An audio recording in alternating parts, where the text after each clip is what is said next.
Hello, everyone. It's Thursday, May 28th, 2020. And today's reading from the Revised Common Lectionary is Psalm 33. Listen to these words of this ancient and sacred poem. Happy is the nation whose God is the Lord, the people whom he has chosen for a heritage. The Lord looks down from heaven and sees all humankind. From where he sits enthroned, he watches all the inhabitants of the earth. He who fashions the hearts of them all and observes the deeds of them all. A king is not saved by his great army. A warrior is not delivered by his great strength. The war horse is a vain hope for victory, and by its great might it cannot save. Truly, the eye of the Lord is on those who fear him, on those who hope in his steadfast love, to deliver their soul from death and keep them alive in famine. Our soul waits for the Lord. He is our help and our shield. Our hearts are glad in him because we trust in his holy name. Let your steadfast love, O Lord, be upon us, even as we hope in you.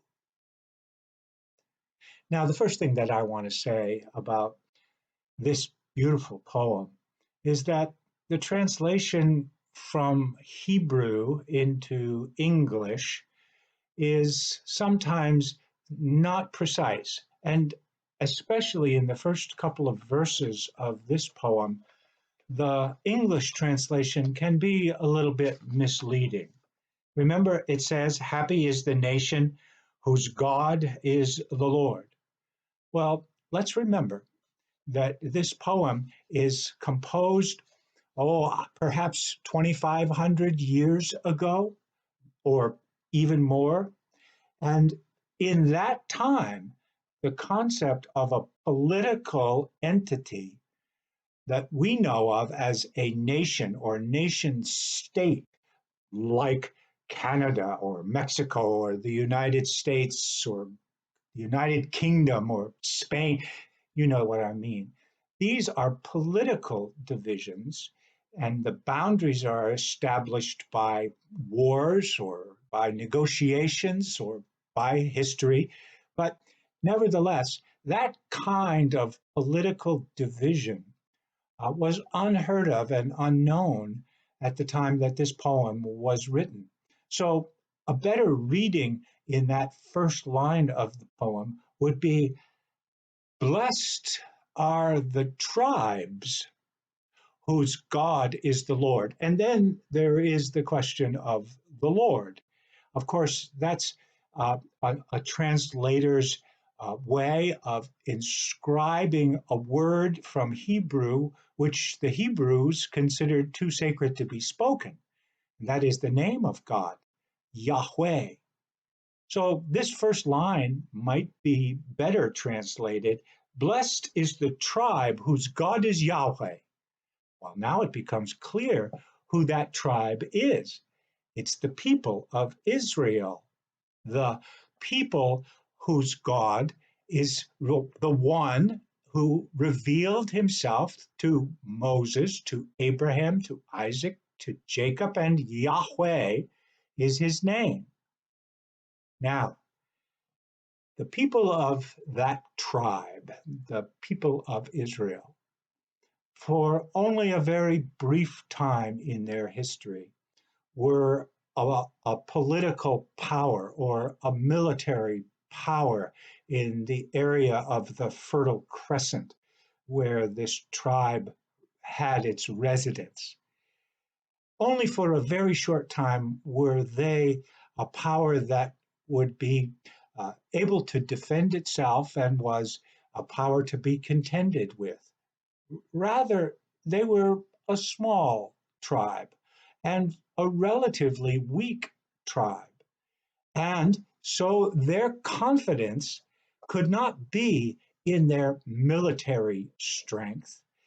That's why the poet says there is no salvation for a king in a great army. There's no deliverance for a people in warrior strength or the power of the war horse. No, these people had learned that even when they were weak, then they were strong because in their weakness, they trusted in the one who is above all, who is the creator of all and the God of heaven. Their trust was in the one true God. Does that remind you of anything?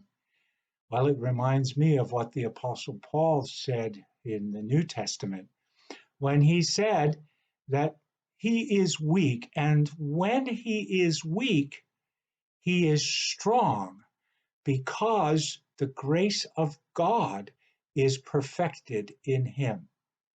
Our strength does not come from force of might. Our strength comes from humility before the one who is a power above all powers. Our strength comes from the one who watches over us.